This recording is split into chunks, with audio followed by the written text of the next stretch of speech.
گزارش یہ ہے کہ پاکستان میں کچھ بینک ہیں جو صحیح معنی میں اسلامی طریقہ کار کے مطابق کاروبار کرتے ہیں، اس کی تصدیق بڑے بڑے علماء کرتے ہیں، لیکن کچھ علماء یہ کہتے ہیں کہ وہ 100% تو اسلامی نہیں ہے، لیکن 80% اسلامی، ان میں 20% ابھی بھی غلطیاں ہیں۔ لیکن ایک بات یاد رکھیں کہ اگر ہم صرف ان کی 20% غلطیوں کے پیش نظر ان کی مدد نہیں کریں گے، وہ بینک بند ہو جائیں گے، ہم پھر یہودی بینکوں کے محتاج رہیں گے، کیونکہ بینکنگ کا سارا نظام تو یہودیوں کا ہے۔ یہ جتنے دنیا میں بڑے بڑے بینک ہیں سب یہودی، ہمیں ان کی مدد کرنی چاہیے اور علماء کو ان کی اصلاح کے لیے تجاویز دینی چاہیے تاکہ ان کا کام چلے۔ لیکن الحمدللہ چل رہے ہیں اور کامیابی سے ان کا نظام جو ہے وہ مزاربت بھی ہے، مشارکت بھی ہے، مرابحت بھی ہے۔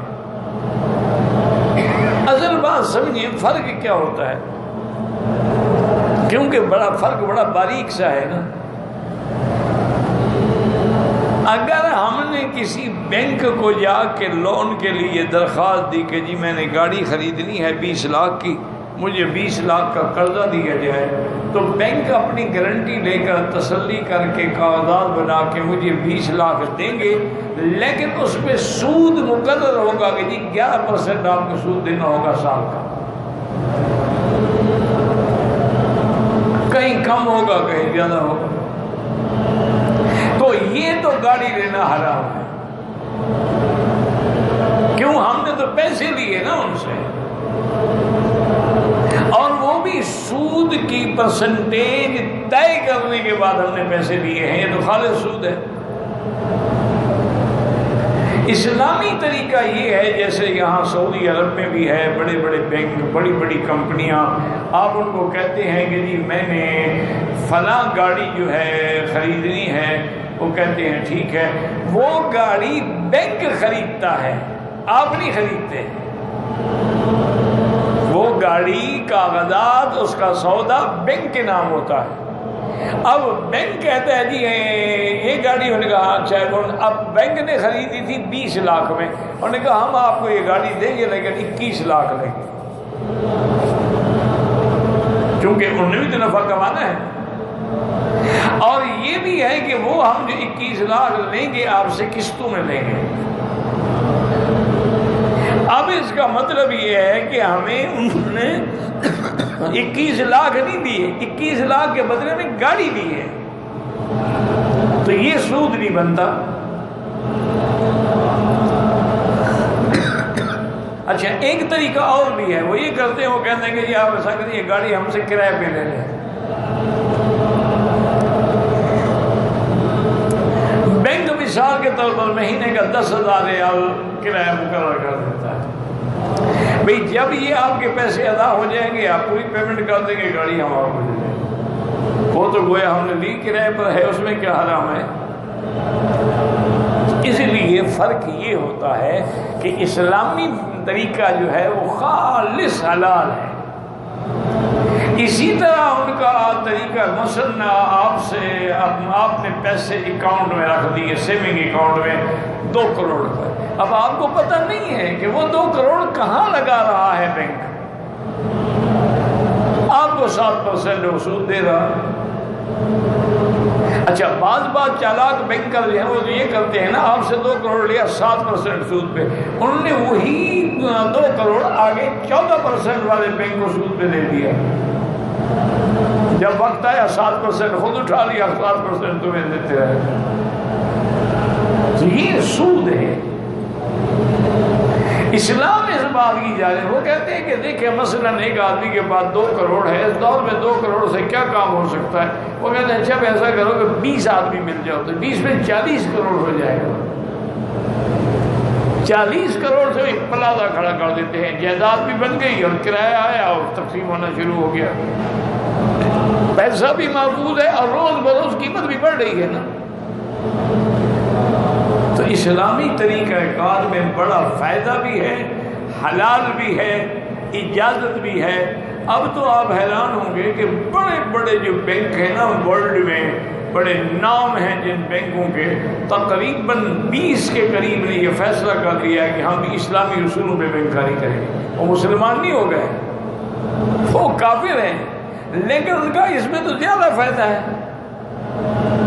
اور پھر ہم جس کو قرضہ دیتے ہیں قرضہ ڈوب بھی جاتا ہے۔ یہ جو اسلامی طریقہ کار ہے اس میں تو قرضہ ڈوبتا ہی نہیں ہے، کوئی قرضہ کھاتا ہی نہیں۔ اس لیے اب وہ بھی اسلامی طریقہ کار پر جو ہے نا، کیونکہ یہ ایک ایسا گورکھ دھندا ہے۔ میرے ایک دوست ہے، بڑی پرانی بات ہے، سینگل فیملی سے تعلق رکھتے تھے، کہ ان دنوں میں جب کارخانے اور ملیں اور یہ سب حکومت نے اپنی ملکیت میں لے لی تھی، چھین لی تھی ان سے، وہ آیا عمرہ کرنے کے لیے۔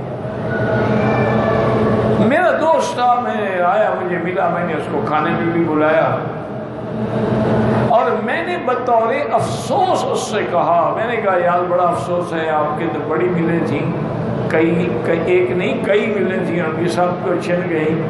وہ ہنسنے لگ گیا، کہا مکی صاحب ہمارا تو کوئی نقصان نہیں ہوا۔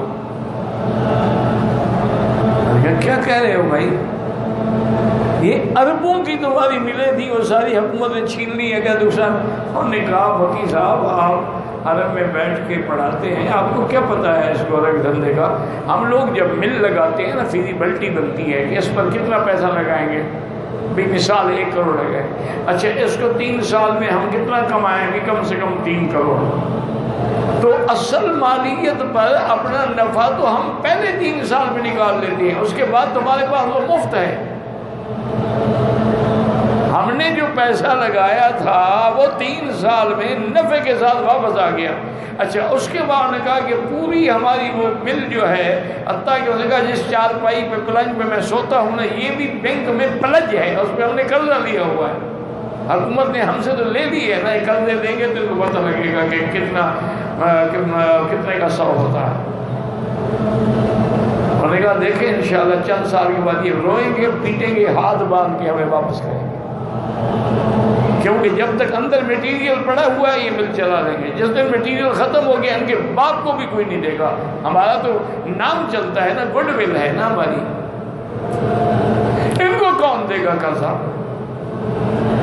یہ ملے بیچ کے کھا جائیں گے جو اندر مشینری ہے، لیکن جب کھوکھلے ہو جائیں گے پھر ہمیں بلا کے واپس کریں گے۔ میں نے کہا ہمارا کوئی نقصان نہیں ہوا۔ میں نے کہا مکی صاحب ہمارے تو کئی طریقے ہوتے ہیں۔ میں نے کہا کیسے؟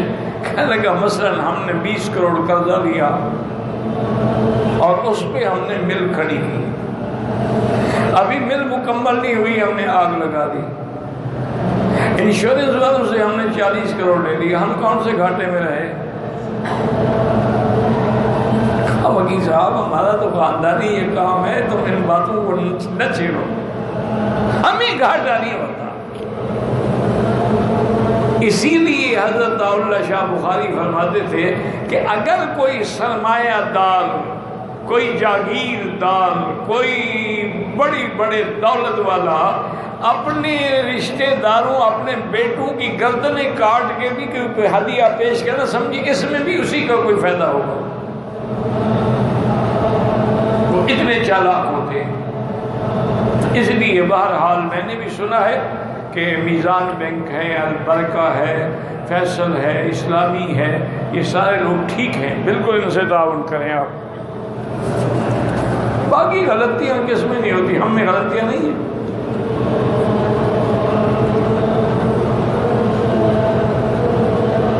میں چارٹرڈ اکاؤنٹنٹ ہوں، میں نے بتایا ہے نا، وہاں اسلامی بینک ہے، المیزان ہے، البرکہ ہے، استثمار الفیصل، استثمار الخلیج ہے، یہ بینک ہے، اور آپ چارٹرڈ اکاؤنٹنٹ انٹرنیٹ پہ نکال کے دیکھ لو۔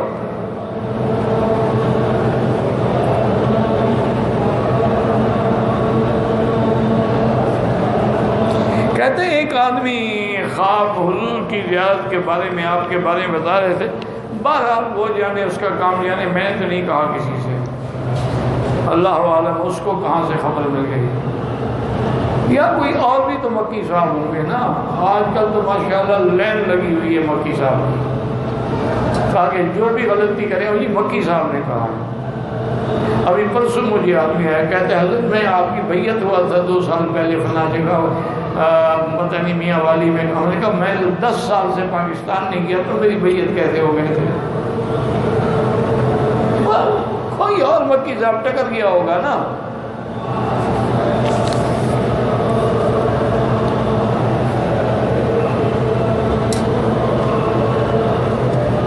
ہمارے ہاں جب ملک میں آدمی مر جاتا ہے 3 دن جو ہے وہ تو 3 دن کا سوگ شریعت میں ہے. باقی 40واں یا جمعراتیں کرنا ہے بدعت ہے، بالکل ناجائز.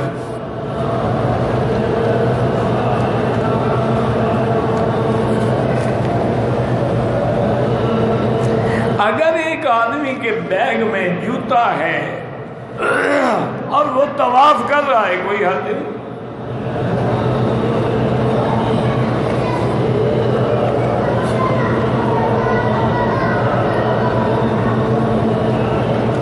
کسی خاص آدمی کے اذان دینے کے دوران کتا بھونکنا شروع کر دے تو کیا کرنا چاہیے؟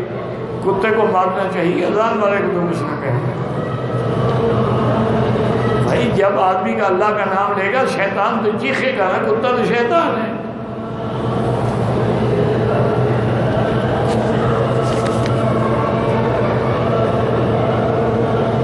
سر کے بالوں کو کالی مہندی لگانا جائز نہیں ہے. اس کے علاوہ کوئی رنگ مثلا اسی میں مہندی ڈال دیں تو براؤن ہو جائے گا یا ڈارک براؤن ہو جائے گا. کالی مہندی منع کیا علماء نے. گو بعض علماء کہ لیکن جمہور علماء کا یہی مسئلہ ہے کہ کالا رنگ نہ لگایا جائے، کیونکہ یہ دکھ ہے نا جی.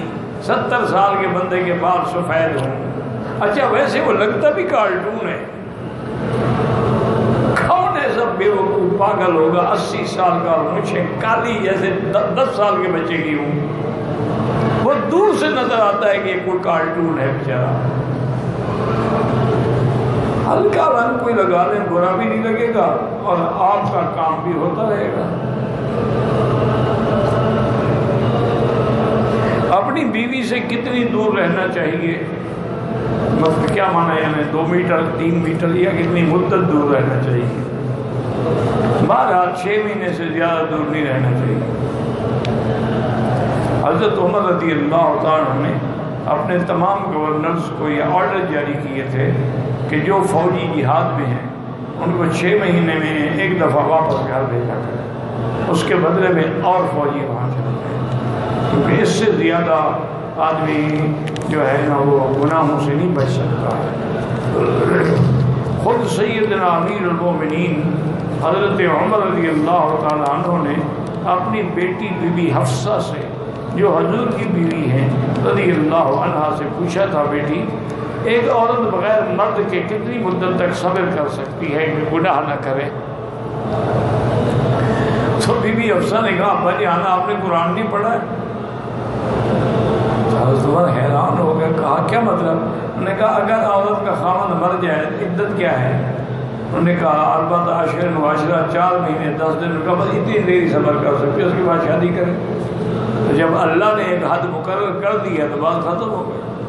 اگر حاملہ ہے تو بس حمل تک کیوں، پھر تو حمل کی تکلیف سے اس کو زیادہ وہ نہیں ہوگا نا، غلط خیالات نہیں آئیں گے جو پہلے پیٹ میں بوجھ ہے. تو بہرحال تو اس لیے حضرت عمر نے پھر دونوں کو، ادھر حمل مدت تھی ادھر 4 مہینے 10 دن تھے، ان نے درمیان میں اجتہاد کر کے 6 مہینے کا آرڈر کر دیا کہ ہر فوجی 6 مہینے سے زیادہ باہر نہ رہے. تو اگر آپ بھی کسی دوسرے ملک میں ہیں یا 6 مہینے میں گھر چھٹی جائیں یا ایک دفعہ اپنی بیوی کو عمرے پہ منگوا دیا، ایک دفعہ خود چلے گئے. انسان ہے نا جی. آج کل کے دور میں اور خاص طور پہ جب سے یہ ٹیلی ویژن اور ڈش اور کیبل کی لعنت آئی ہے نا، اب تو شاید اللہ جس کو بچائے وہ بچے. میں تو نہیں مانتا، سیدھی بات. ایسے لوگ ہوں گے جو بچے ہوئے ہیں، اللہ ان کو محفوظ رکھے، یا جنہوں نے اس دور میں بھی اپنے گھر میں یہ چیزیں نہیں آنے دی اور اپنے گھر والوں پہ، بچوں پہ، بچیوں پہ، اولادوں پہ نظر ہے.